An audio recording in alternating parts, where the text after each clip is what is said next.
বক্তব্য দীর্ঘায়িত করছি না, শুধু একটি কথা বলে আমার বক্তব্য শেষ করব। আমার নেতা আগামী দিনের রাষ্ট্রনায়ক জনাব তারেক রহমান একটি ঘোষণা দিয়েছে। সেই ঘোষণাটি হলো ঐক্য, ঐক্য, ঐক্য, ঐক্যর কোনো বিকল্প নাই। ইতিমধ্যে আমাদের কুমিল্লা দক্ষিণ জেলা বিএনপির কমিটি বিলুপ্ত করা হয়েছে। সাথে সাথেই আহ্বায়ক সাহেব এখানে আছেন, বর্তমান আহ্বায়ক সাহেব এখানে আছেন, সদস্য সচিব আছেন। আমরা সাথে সাথেই তাদেরকে অভিনন্দন দিয়েছি এবং 18 তারিখে কুমিল্লা যে সমাবেশ হয়েছে সেখানে সমস্ত আমাদের উপস্থিতি নিয়ে তাদেরকে আমরা স্বাগত জানিয়েছি। বিনয়ের সহিত অনুরোধ করছি, ঐক্য রাখুন।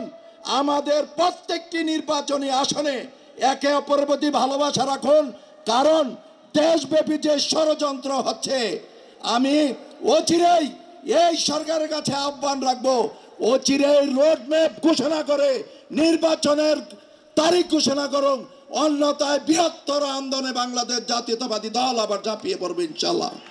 সবাই আমাদের জন্য দোয়া করবেন। আর সর্বশেষ আজকের সভাপতি উদ্বাদুল বাড়ি আবু, মহানগরের সদস্য সচিব, আজকে যিনি সেক্রেটারি হবেন মানবতার ফেরিওয়ালা ইউসুফ মোল্লা টিপু, এবং আমাদের আরেক সহকর্মী যিনি চর্থা থেকে সদ্য কাউন্সিলর হয়েছেন রাজিউর রহমান রাজীবকে সাংগঠনিক সম্পাদক ঘোষণা করা হবে। এই বলে আমি আমার বক্তব্য